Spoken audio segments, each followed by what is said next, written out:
Smita Yogi YouTube channel. ಇದು ನನ್ನ first YouTube channel, ಹಾಗೆ ಫಸ್ಟ್ ವಿಡಿಯೋ. ಪ್ಲೀಸ್ ಸಪೋರ್ಟ್ ಮಾಡಿ, ಹಾಗೆ ಕಮೆಂಟ್ ಮಾಡಿ, ಲೈಕ್ ಮಾಡಿ, ಸಬ್ಸ್ಕ್ರೈಬ್ ಮಾಡಿ, ಹಾಗೆ ಕೆಳಗಡೆ ಕಾಣ್ತಿರೋಂಥ ಬೆಲ್ ಐಕನ್ನ ಕ್ಲಿಕ್ ಮಾಡಿ. ನಾನಿವತ್ತು ಮನೇಲಿ ಹೇಗೆ ಒಂದು ಸಿಂಪಲ್ ಆಗಿ ಹೆಲ್ತಿ ಡ್ರಿಂಕ್ನ ಪ್ರಿಪೇರ್ ಮಾಡ್ಬೋದು ಅನ್ನೋದನ್ನು ನಿಮಗೆ ತೋರಿಸ್ತಾ ಇದ್ದೀನಿ. ಪ್ಲೀಸ್ ಸಪೋರ್ಟ್ ಮಾಡಿ, ಹಾಗೆ ಸಬ್ಸ್ಕ್ರೈಬ್ ಮಾಡೋದನ್ನು ಮರಿಬೇಡಿ. ನಾವಿವತ್ತು ಹೇಗೆ ಮನೇಲಿ ಒಂದು ಸಿಂಪಲ್ ಆಗಿ ಹೆಲ್ತಿ ಡ್ರಿಂಕ್ನ ಹೇಗೆ ಮಾಡೋದು ಅನ್ನೋದನ್ನ ನೋಡ್ಕೊಂಬರೋಣ. ನಾನು ಈ ಒಂದು ಹೆಲ್ತಿ ಡ್ರಿಂಕ್ ಮಾಡೋದಕ್ಕೆ 4 ಬಾದಾಮಿ, 4 ಗೋಡಂಬಿ, 4 ಪಿಸ್ತಾ, 8 ಒಣ ದ್ರಾಕ್ಷಿ, 2 ಖರ್ಜೂರ, ಹಾಗೆ 3 ವಾಲ್ನಟ್ಸ್ ತಗೊಂಡಿದ್ದೀನಿ. ಈಗ ಫಸ್ಟು ಒಂದು ಬೌಲ್ಗೆ ನಾನು ತಗೊಂಡಿರೋ ಎಲ್ಲ ಡ್ರೈ ಫ್ರೂಟ್ಸ್ನು ತೊಳ್ಕೊಂಡು ಹಾಲಾಕಿ 2 ಅವರ್ಸ್ ನೆನೆಸಿಟ್ಕೋಬೇಕು. ನಾನು ಈಗಾಗಲೇ 2 ಅವರ್ಸ್ ನೆನೆಸಿಟ್ಕೊಂಡಿದ್ದೀನಿ.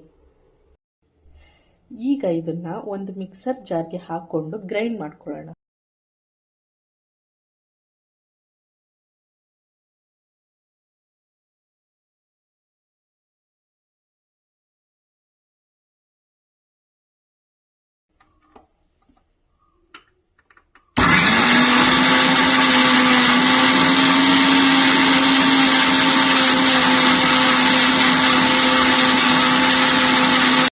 ನೋಡಿದ್ರಲ್ಲ ಮನೆಯಲ್ಲಿ ಹೇಗೆ ಈ ಒಂದು ಹೆಲ್ತಿ ಡ್ರಿಂಕ್ ಪ್ರಿಪೇರ್ ಮಾಡ್ಬೋದು ಅಂತ.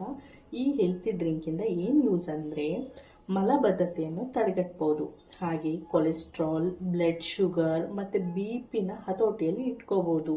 ಅಷ್ಟೇ ಅಲ್ಲ, ಇದು ನಮ್ಮ ಸ್ಕಿನ್, ಹೇರ್ ಹಾಗೂ ನೈಲ್ಸ್ಗೂ ತುಂಬ ಒಳ್ಳೆಯದು. ಯಾರೆಲ್ಲ ಇನ್ನೂ ನಮ್ಮ ಚಾನಲ್ನ ಸಬ್ಸ್ಕ್ರೈಬ್ ಮಾಡಿಲ್ಲ ಅನ್ನೋರು ಪ್ಲೀಸ್ ಸಬ್ಸ್ಕ್ರೈಬ್ ಮಾಡಿ, ಲೈಕ್, ಶೇರ್ ಮಾಡಿ, ಹಾಗೆ ಕೆಳಗಡೆ ಕಾಣುವಂಥ ಬೆಲ್ಲೈಕನ್ನ ಕ್ಲಿಕ್ ಮಾಡಿ.